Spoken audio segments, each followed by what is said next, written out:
morning, beta. Today we will continue our history chapter.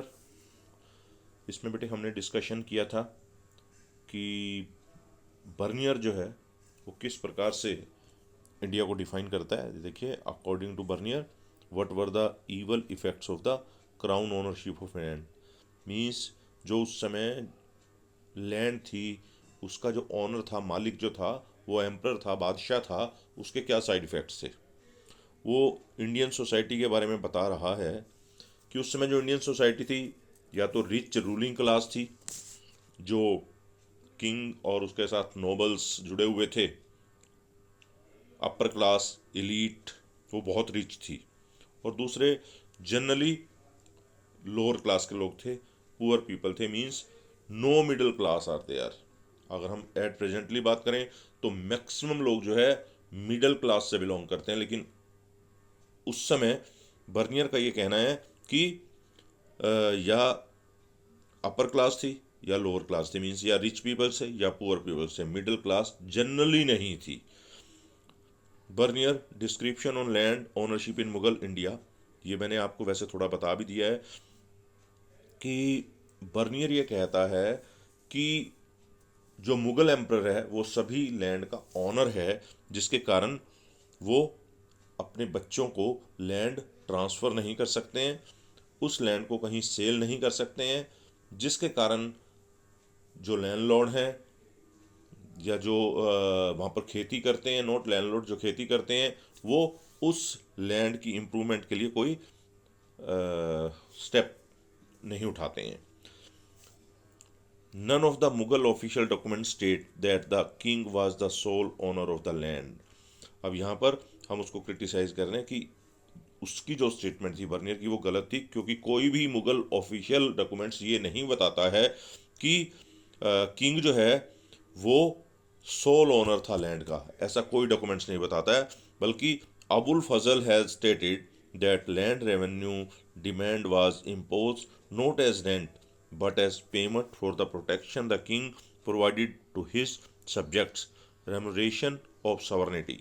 Means यहाँ पर अबुल फजल अपने जो लेख उसने लिखे, जो बुक्स लिखी, उसमें वो क्लैरिफाई कर रहा है इस चीज़ को कि लैंड रेवेन्यू जो है वो कोई रेंट के रूप में नहीं लिया जा रहा है, बल्कि उनकी प्रोटेक्शन के रूप में किंग जो है उनको प्रोटेक्शन प्रोवाइड कर रहा है, एक पीसफुल इन्वायरमेंट दे रहा है, कोई उनसे लूटपाट नहीं करेगा, इस प्रकार की प्रॉमिस करके वो उनसे एक रेवेन्यू इकट्ठा करता है. Bernier described Mughal emperor as, वो kings of beggar and barbarians, कि वो कहता है कि ये जो राजा है ये कहने का राजा है, ये भिखारियों का राजा है, ये क्रूर लोगों का राजा है. क्यों? क्योंकि इन लोगों के पास कुछ है ही नहीं. ये लोग तो एक प्रकार से जानवर जैसा जीवन जीते हैं, भिखारी हैं. ऐसे लोगों का राजा है जो एम्परर है. फील्ड्स के बारे में वो बता रहा है, over spread with bushes and full of pestilential marshes. वहाँ पे कहते हैं जंगली पौधे उगे हुए हैं, झाड़ियाँ उगी हुई हैं. ऐसी वहाँ पर लैंड है. क्यों? क्योंकि लैंड की डेवलपमेंट के लिए कुछ स्टेप नहीं उठाए गए हैं. तो ये किंग, ये मुगल एम्परर जो है, ऐसी फील्ड का मालिक है. Cities ruined and contaminated with ill air बताया था आपको. वो कहते हैं वहाँ का जो इन्वायरमेंट है वो बड़ा पोल्यूटेड है, किसी प्रकार की सफाई का भी ध्यान नहीं रखा गया है. कुल मिलाकर बर्नियर जो है हमारे पूरे सिस्टम को कहीं ना कहीं क्रिटिसाइज करता है. वो ये मैसेज कन्वे करना चाहता है कि जो इंडियन कल्चर है, इंडियन सोसाइटी है, वो यूरोपियन सोसाइटी से बहुत बैकवर्ड है, पिछड़ी हुई है. Bernier description influenced western theories from the 18th century. Bernier's description of landlordship, Montesquieu, Karl marks.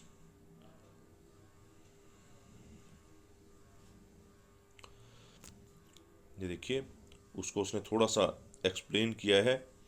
जो ओरिएंटल डिस्पोटिज्म है Montesquieu, French philosopher Montesquieu used Bernier account and developed the idea of Oriental despotism.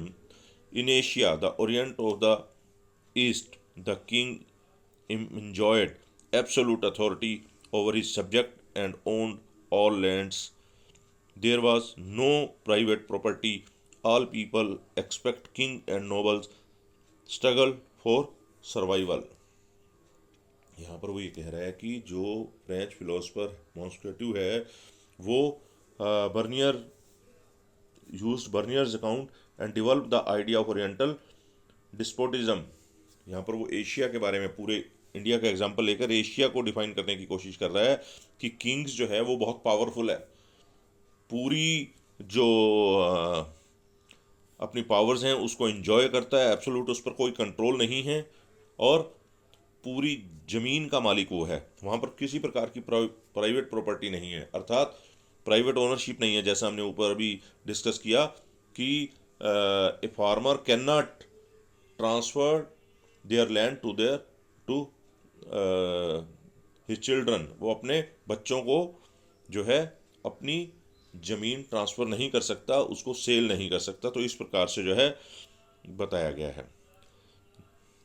Asiatic mode of production जो है, Karl Marx further develop the idea of oriental despotism and Asiatic mode of production before colonialism. Surplus production was appropriated by the state. This led to the emergence of a society that was composed of a large number of autonomous and egalitarian village communities. The imperial court respected these villages as long as the flow of surplus was continued. Marx regarded this as a stagnant system. दोनों ने इससे अपने अपने angle से जो है वो explain करने की कोशिश की है।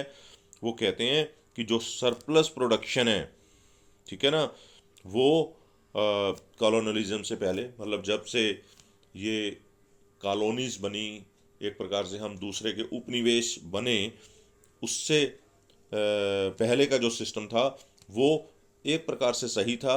जो एम्परर था वो सब कुछ अपने कंट्रोल में रखता था। यहाँ वो कह रहा है स्पेक्ट्रम रूरल सोसाइटी, कौन कौन थे इनमें? जनरली बिग जमींदार, बहुत बड़े बड़े जमींदार। अब आपको एक एग्जांपल बताता हूँ, दूसरे चैप्टर में आएगा, लेकिन फिर भी आपको थोड़ा सा मैं उसके बारे में बता रहा हूँ कि आप सोच सकते हैं जमींदार कितने बड़े बड़े हो सकते हैं।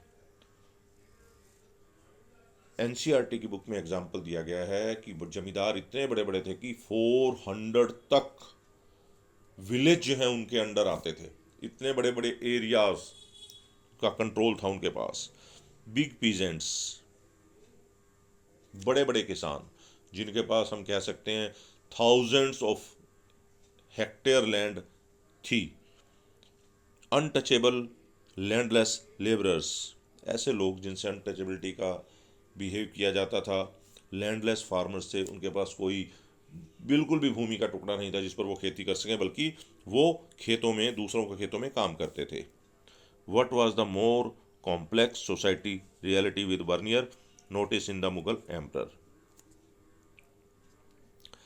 Artisans had no incentive to improve the quality of their manufactures.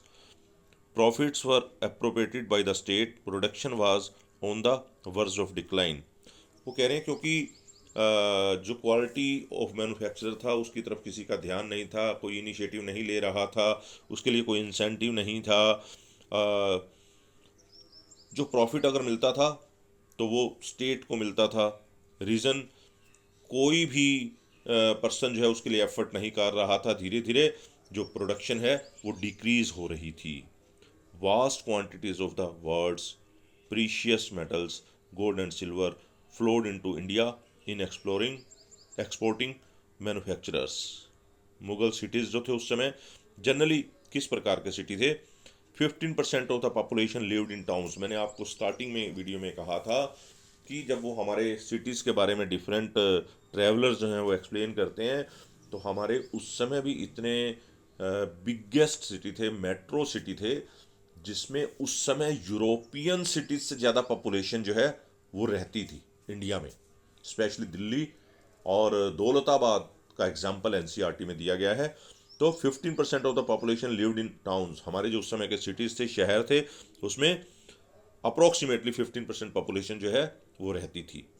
Bernier described Mughal cities as a camp towns. जो बर्नियर है वो इन सिटीज़ को जनरली एक्सप्लेन करता है कि ये कैंप टाउन हैं, शिविर शहर हैं, अर्थात जब जब बादशाह, राजा जो है वो किसी काम के लिए निकलता था तो उसके साथ एक प्रकार के पूरे शहर का जो रिक्वायरमेंट्स होती हैं उतने लोग साथ चलते हैं, एक प्रकार की मार्केट साथ चलती है, सिक्योरिटी साथ चलती है, ताकि किसी प्रकार की कोई प्रॉब्लम ना हो, किसी प्रकार की रिक्वायरमेंट पूरी करने में दिक्कत ना हो। तो जब जब राजा वहाँ रहता है तो ये सिटीज़ जो हैं रहते हैं, और जैसे ही राजा वहाँ से मूव करता है तो फिर ये सिटीज़ भी वहाँ से मूव करते हैं, और कई बार एज इट इज़ भी रहते हैं। All kinds of towns, manufacturing towns, trading towns, port towns, sacred town centres, pilgrims town extra. देखिए ये आज का भी क्राइटेरिया हो सकता है और उस समय भी ऐसा ही था। हम देखते हैं बहुत सारे टाउन्स ऐसे हैं आज भी जिसे हम इंडस्ट्रियल टाउन के नाम से जानते हैं। तो उस समय भी बहुत सारे मैन्युफैक्चरिंग टाउन्स थे जहाँ पर डिफरेंट प्रोडक्ट्स की जो है मैन्युफैक्चरिंग होती थी, मींस वहाँ इंडस्ट्री डेवलप थी। तो इंडस्ट्रियल टाउन से जैसे आज की बात करते हैं, पानीपत एक इंडस्ट्रियल एरिया है, अम्बाला एक इंडस्ट्रियल एरिया है, करनाल भी एक छोटा मोटा इंडस्ट्रियल एरिया है, लुधियाना बहुत बड़ा इंडस्ट्रियल एरिया है, लुधियाना पानीपत बहुत बड़ा इंडस्ट्रियल एरिया, ध्यान रखना जरा। तो दूसरा इसमें जो ट्रेडिंग टाउन्स कहा गया, बहुत सारे ऐसे टाउन्स थे जहाँ पर मैन्युफैक्चरिंग तो कम होती थी बल्कि ट्रेडिंग की जाती थी। मींस वहाँ से जहाँ मैन्युफैक्चरिंग होती है वहाँ से प्रोडक्ट वहाँ आता था और वहाँ से दूसरे शहरों को ट्रेड किया जाता था, ट्रेडिंग की जाती थी, बल्कि कई बार दूसरे कंट्रीज से भी ट्रेडिंग की जाती थी। पोर्ट टाउन्स भी थे, जैसे फॉर एग्जांपल हम कह सकते हैं सूरत एक पोर्ट टाउन था, बाद में बॉम्बे, कलकत्ता, चेन्नई, ठीक है ना, ये सभी पोर्ट सिटीज़ डेवलप हुए। इसी प्रकार बहुत सारे ऐसे टाउन्स भी थे, जैसे आज हम बात करते हैं कुरुक्षेत्र की बात करते हैं, इलाहाबाद की बात करते हैं, बनारस की बात करते हैं, वैष्णो देवी जाएँ तो कटरा की बात करते हैं, अमृतसर गोल्डन टेम्पल के लिए बात करते हैं, आनंदपुर साहिब की बात करते हैं, अगर हम मथुरा वृंदावन की बात करते हैं, शिरडी की बात करते हैं। अलग अलग सिटीज़ जो हैं वो क्यों फेमस हैं? क्योंकि वो एक रिलीजियस प्लेस है, वहाँ पर लाखों की संख्या में जो है हर साल जो है लोग वहाँ दर्शन करने के लिए जाते हैं, श्रद्धालु जाते हैं। There existence indicates the prosperity of merchant communities. इस प्रकार के जो सिटीज़ जो हैं जहाँ डेवलप हुए, वो ये इंडिकेट करता था कि उस समय के जो मर्चेंट्स कम्युनिटी थी, जो व्यापारी लोग थे, बिजनेसमैन थे, वो काफ़ी समृद्ध थे, काफ़ी प्रोस्पेरिटी थी। Merchants strong community organise into caste cum occupational groups. Generally ये जो मर्चेंट्स थे इन्होंने अपने ग्रुप भी बनाए हुए थे और मैक्सिमम इनके रिलेशंस जो हैं आपस के ग्रुप्स में ही होते थे। अर्बन प्रोफेशनल क्लासेस, फिजिशियंस, जैसे आज हम डॉक्टर कहते हैं तो उस समय हकीम या वैद्य हुआ करते थे। टीचर्स, जिसको पंडित या मौलवी कह दिया करते थे। अगर ब्राह्मण है, हिंदू में टीचर है, तो वो आमतौर पे पंडित जी जो हैं वो टीचर हुआ करते थे।